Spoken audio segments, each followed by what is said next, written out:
Update. Am I the a-hole for getting a job to get out of taking care of my husband's autistic niece? Original post. My husband, 30 male, became the legal guardian to his sister's daughter, 17 female, 2 months ago. She lost her single mom last year. My in-laws took her in, but they were too old. That was when my husband became her legal guardian despite my concerns. He told me that he would take care of her completely. We got married a year ago after 15 years of dating. I had a very successful career in a very physically and mentally demanding field, and I had to travel a lot. We wanted to start a family, and I agreed to be a stay-at-home mom. I quit my job a few months into the marriage when I got pregnant. Sadly, I had a miscarriage. Then his sister died and everything is on hold. In the meantime, I took a part-time job in a related field which allows remote work so that I'm not bored out of my mind. My sister-in-law was a nurse. She quit her job to take care of her daughter full-time. Her daughter has a variety of issues, including nonverbal autism, a series of development disorder like dyslexia, and severe sensory issues. My husband says that he does most of the work, but he doesn't. Since I'm working from home part-time, most of the caretaking falls to me. She gets angry and has meltdowns all the time. She doesn't like the food I make, and most of the time she ends up throwing the food at the floor or at me. I am at my wit's end, and it is just so emotionally exhausting. Around December 15, my husband was working late and asked me to take care of dinner. She's very picky about food. The slightest change in texture or taste from what she's used to can cause a meltdown. She threw the plate at my feet and I ended up bleeding. At that point, I called my husband and asked him to be home ASAP. He said he wouldn't be able to. So I went up to my room and told him I am not dealing with this anymore. I came home hours later and she was still crying. He was absolutely furious at me. He called me heartless and irresponsible. I told him I have had enough of both of their ungrateful behavior and told him that I am going to my mom's and I wouldn't be back until New Year's. He panicked and tried to apologize, but I left. He called me every day asking me to come back. I finally came back, and he told me that my stunt had forced him to all available leaves to stay home with her. He told me that he was glad I was back, but I told him that I contacted my former company and got my old job back, and it starts next Monday. It is in office and requires a lot of travel. He asked me who was supposed to stay at home as she cannot be left alone. He has no more leaves and full-time caretakers are too expensive. I told him he promised to take care of everything when he became her guardian and that it was his problem. As you can guess, my family supports me but his family thinks I am being extremely selfish. So I'm asking judgment from impartial strangers. Am I the a-hole in this situation? Now for the top comments before reading the update. Not the a-hole. Your husband likes being the hero but doesn't have a clue as to how to do the actual work, so he just left it all to you. You have been sorely taken advantage of, and I don't think you are qualified to handle this level of need. Your niece needs expert help. And by referring to your need for a break as a stunt, it's clear he views you as having had a temper tantrum, and he has graciously allowed you to get over your snit but expects compliance from now on. It has also given you a preview of what parenthood will be. You do the work, he gets to enjoy the hour or two of happy, fed and bathed child that he can play with and hand back. Taking care of a special needs child requires some serious work. Opie's husband just wants the good things about having a child, but hands all of the real work to her.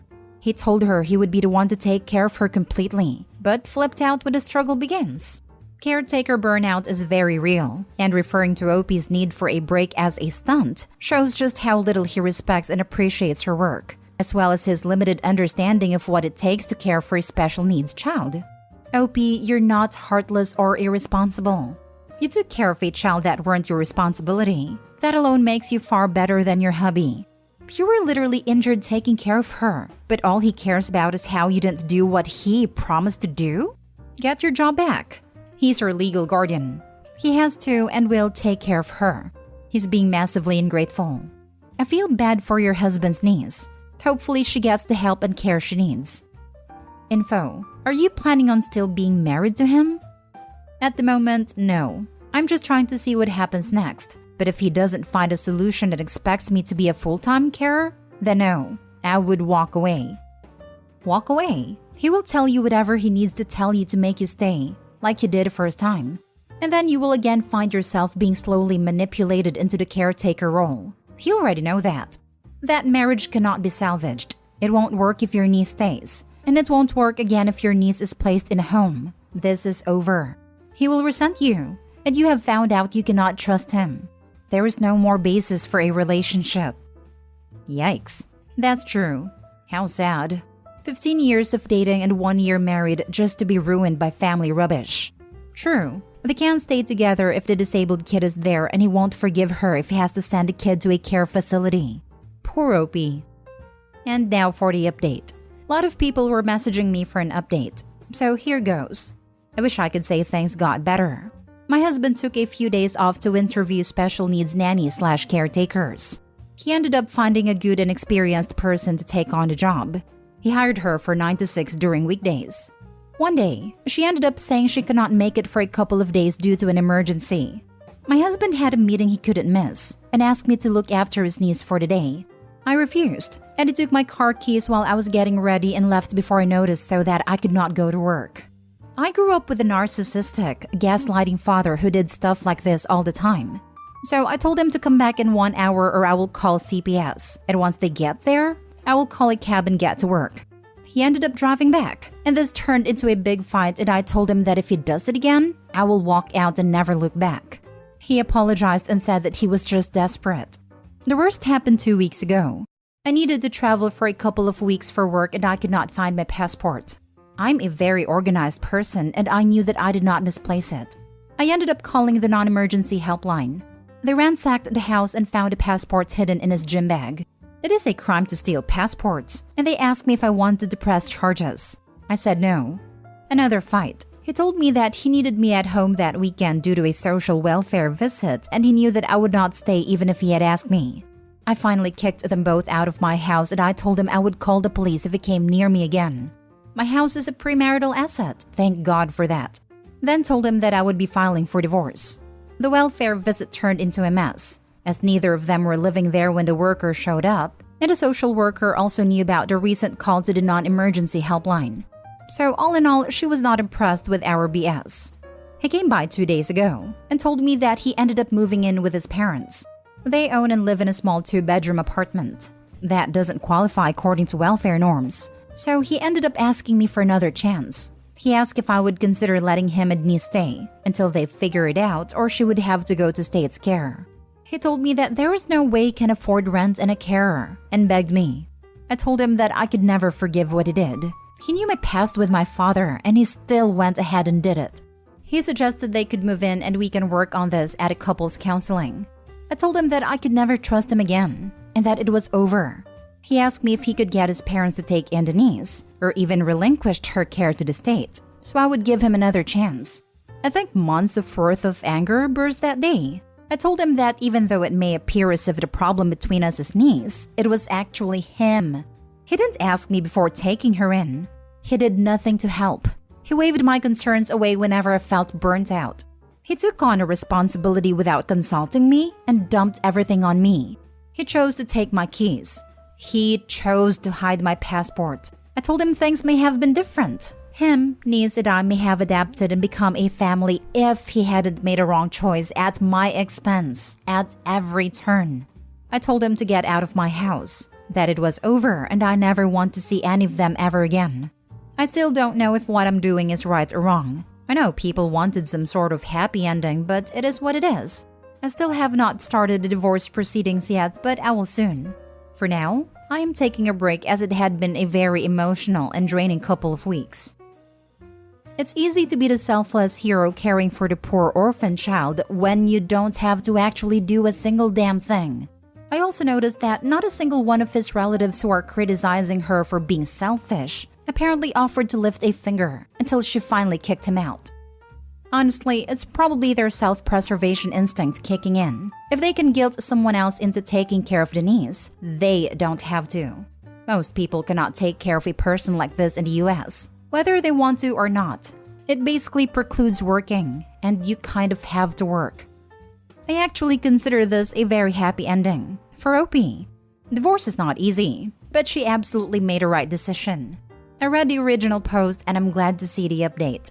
That husband is a piece of work. It's not happy at all for Denise, but that's not Opie's fault.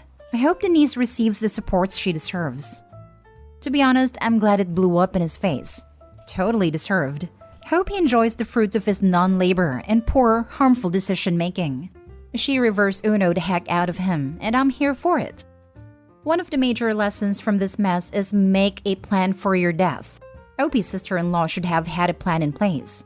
I know it's a terrible thing to think about it, but look what happens when you don't. I have 2 disabled kids, and we have a life plan for them that includes custody and financials. There are pro bono lawyers who will work with families. Next story. Am I the a-hole for telling my son's father never mind and that he isn't meeting his kid? My son is 12 and his father has never met him. We had gone to court when my son was like 1, and he at that point said he wasn't ready to be a father and ultimately wanted nothing to do with our child. I was awarded visitation at my own discretion and child support. Well, last year he had reached out completely random on Facebook and said he was ready to meet our kid and said that he turned his life around and regrets every single day of not being here. At this point, he spoke to our son, but in the end, my son decided he wasn't ready to meet him yet. Not a big deal, really. I mean, his father was angry and tried blaming me at first, but later dropped it and we hadn't heard from him since. Well, he just reached out again about a week and a half ago, and at this point, my son was ready to meet him. We made a plan and everything was great. He was being super attentive and checking in every single day.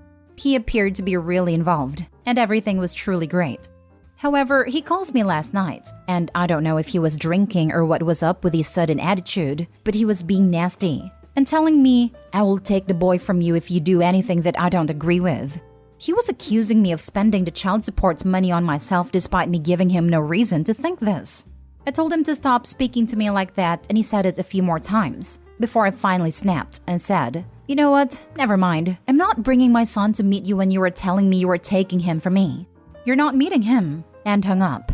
I didn't realize my son heard the whole thing. He was standing on the other side of the door and I was unaware.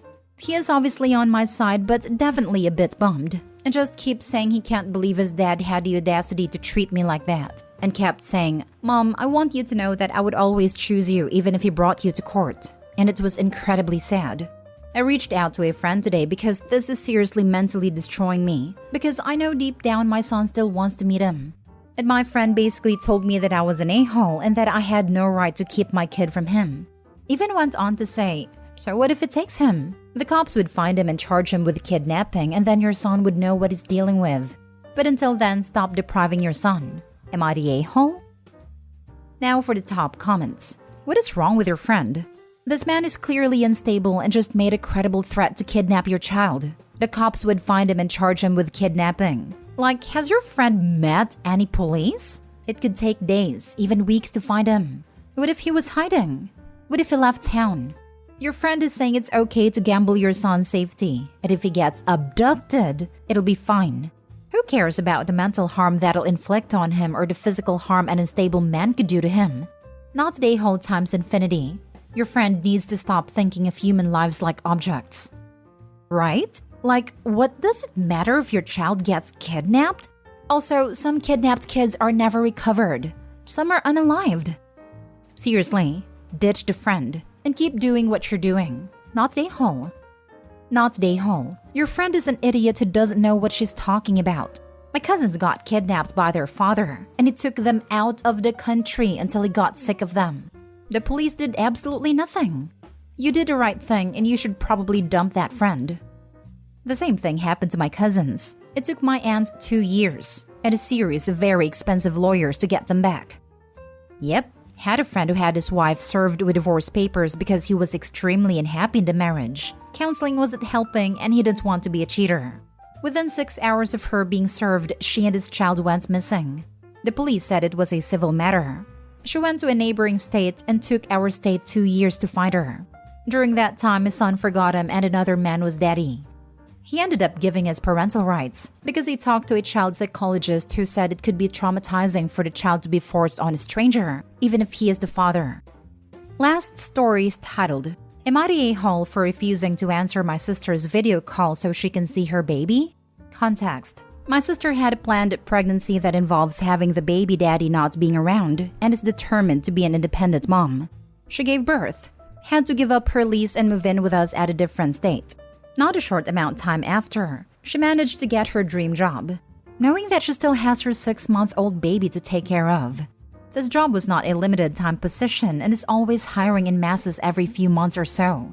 She took the job, had to relocate to another state, and left us with her baby. I quit my work before she came, so she expected me to take care of her baby. She calls every day to see her baby, and at first that's not an issue to me.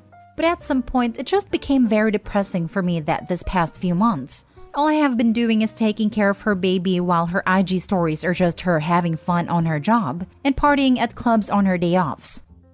She does come home once a while when she feels like it to see her baby. Mind you, with her line of work, she's able to fly freely to other states without any expense on her behalf. Recently, I expressed what I felt about watching her baby, and she called me rude and selfish, and that it was my fault for not having a job. And in her own words, "You're family, you're supposed to help me out." Mind you, I did have some job offers, but could not take them due to the fact that the hours I have to work is the hours that I have to watch the baby. I can't just leave the baby unattended. She then called us, her family, screwed up family, because I did not answer her calls. Am I the a-hole? Not the a-hole. Call CPS and see about getting actual guardianship of this baby so that way you can make decisions and possibly apply for assistance with childcare. Like child support, you can force her to pay for a nanny or daycare. Not the a-hole. Not the a-hole, and you should involve the authorities. Basically, she has abandoned her baby. It doesn't matter if you are family.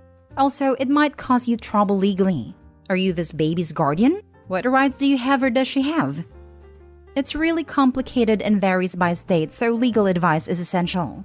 Some places, an occasional phone call may account as contact. Other than whatever emotional support we can give OP, this is way beyond forum's pay grade.